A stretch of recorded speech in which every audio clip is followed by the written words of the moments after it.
sai tậu nó sao thì chỉ tậu gì nè ha tôi sao chè tí gì lên nó nữa tí rằng nó cày nữa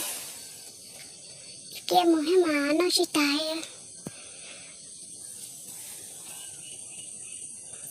thì hành cày nó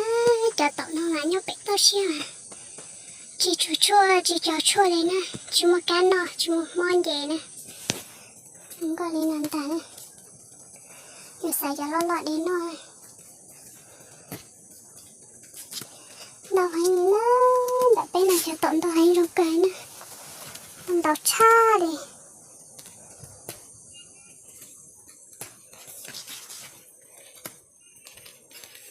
chỉ đón giữa cái hay nè tôi sai sai thì chỉ tao gì nó cả cái gì vậy nè tao gọi lên non ta nè không có lên non ta này thì sáng nay thì hồi tôi mùa trầu nó mùa trầu theo bún đây này nó rong cười nè để trong một nón non dài này đầu chát lại nè đặt đây nè cô cho tậu lên tấu cười gì rong câu cười nè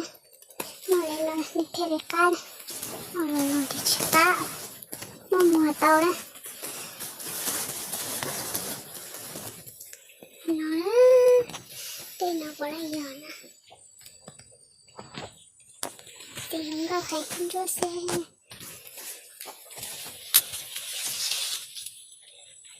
cái tiền đã bỏ lại giờ nè cho nó cái nó bỏ lại giờ tàu này bỏ lại giờ tàu tiền trả anh ta là lý giờ trả họ là giờ tàu thế đâu cha liền sẽ đến nó chỉ tài lên thì yếu thì mua tao nó chỉ mình nó sẽ ít chạy lên nó sẽ mấy nó chỉ tài nữa thì như hành này ít chạy để cho công ta thì để tao bỏ nó không có hành này nó đã cá hành này hú xí nè chỉ một môi nè cho bệnh nó nè rau nữa chỉ tụi đơn rồi rau pha tay nó cho nó là rau là mua tậu là mua bé mà cái dân của cờ này thì nó cái to xia cả cái dân của cờ chỉ tay yon tên đã cứ nói rồi nó lên nó cho mùa là tao cho nó là thì sao yon nó lên đó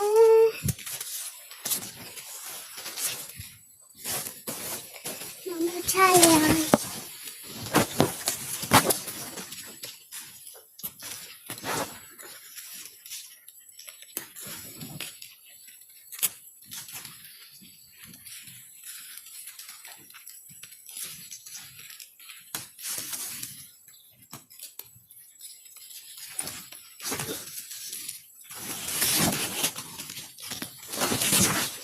đây ta là yếu nó tôi là dân môn đời nè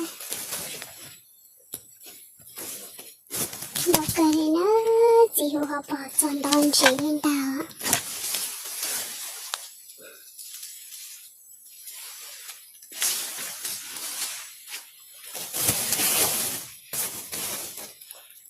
tàu cha nữa rồi là nó ít đại nọ rồi ít đại nọ bỏ hỏi lên tôi chỉ bỏ tên nó khỏi đây cho nó xứ cả nó chỉ tài nè gì đây nằm ta mà ta tạo cá đó cho tao nó mà ta tạo mỏ nhọc cá cho ta hay nè ngủ xí xí chị cho nó mà chị cho chua chị nè cho đó lên nó thua ta kia rồi nó trong đèn xứ chỉ nó chua hại rồi nè nó cá tươi cá chặt lại lên nè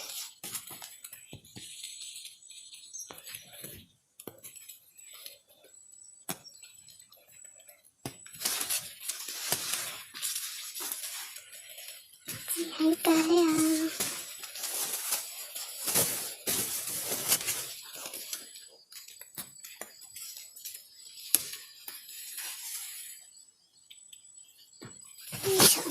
Ui, giặt tậu lên ta.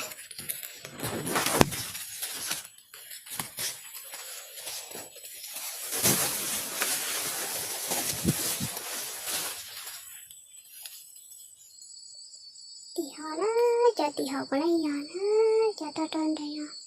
Có lấy giò tậu đây. Nãy đâu một giờ bữa tiểu đó.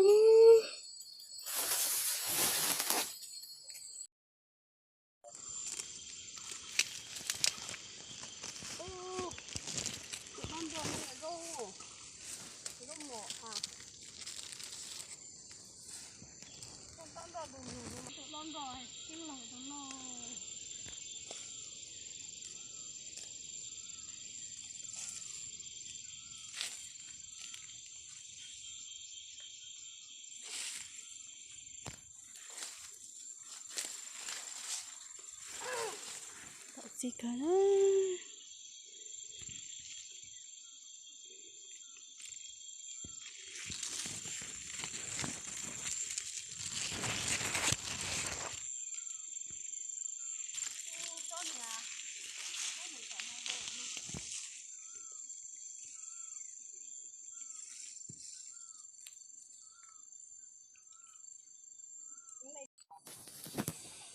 Thì sao hay nó,